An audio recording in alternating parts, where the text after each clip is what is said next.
to criticize Nintendo for recycling its franchises, adding minimal improvements and gradually inching them forward instead of completely reimagining them. If there's one series where this holds true, it's Pokemon. Remaining virtually unchanged since it debuted on the Game Boy Color in 1998, consumers have not utilized their lone power for change, their wallets. The series has continued to generate astonishing sales, and as they say, if it ain't broke, don't fix it. As the first proper Pokemon games for the DS, Diamond and Pearl haven't exactly been rushed to market, but has it resulted in renaissance or rut?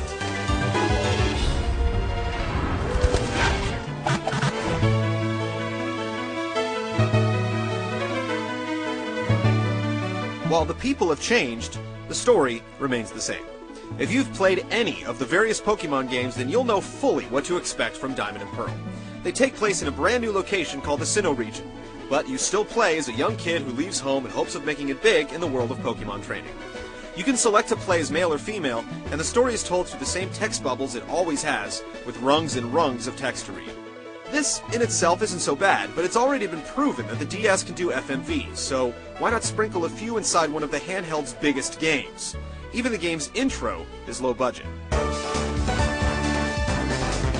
There are literally thousands of characters littered around the Sinnoh region to interact with, but far too few of them offer up new items or quests, making the process of talking to each and every one of them a drag.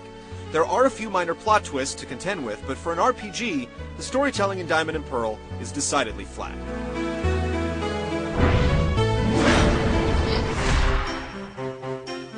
If you're looking for a game to plant in your DS and leave there for months on end, Pokemon Diamond and Pearl fits the bill nicely. The single-player quest is absolutely monstrous, and if you're the type who has to catch 'em all, it offers almost limitless playtime. There's just one mode, per se, but within it, you get an array of features. The single-player quest is structured just like it always has been. You travel to each area of Sinnoh, battling rival trainers along the way to level up your Pokemon. When you get to a new town, you go to the gym to take on a string of trainers until you face the gym leader. Defeat him, and you'll get a badge that gives you access to new areas. Nothing new here. Visiting a Pokemon Center allows you to access all the new options. For the first time in the series' history, you can partake in online battles via Nintendo Wi-Fi connection. Here, you can upload any of your Pokemon below level 30 and duke it out against people around the world using just about any rules you can think of. 1-on-1, 2-on-2, you name it. You can even talk smack to your opponents using the DS's wired headset. For those who have had problems finding people to battle against in the past, it's a godsend. The online features don't stop there either. You can trade Pokemon by putting your critters up for auction with set trading conditions.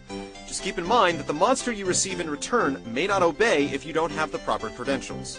One downer is that it utilizes friend codes in order to connect with others, but it also makes it easier to add friends, as people you trade with are automatically added to your list. As you might expect, collecting every last monster is what ultimately keeps you trudging forward. There are over 100 new Pokemon to add to your Pokedex, and you can even plug in any of your GBA versions into your DS and upload any that you've collected prior. One bonus to not drastically updating a franchise is that eventually there's a ton of features incorporated into the games. This has never been more clearly demonstrated than in Diamond and Pearl. There is so much to see and do that it's almost overwhelming, and with online battles and trading, finally those of us who aren't still in grade school can enjoy the full-on Pokemon experience.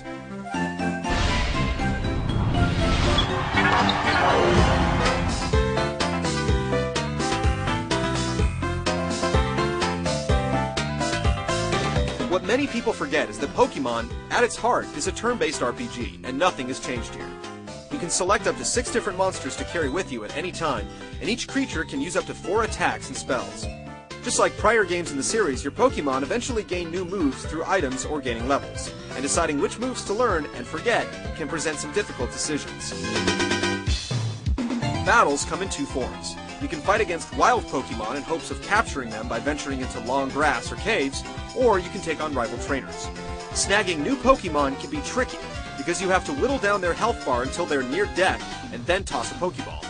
It's hard to anticipate how much a particular attack from a particular monster will drain the health of the opponent, and then some require status ailments before they can be captured.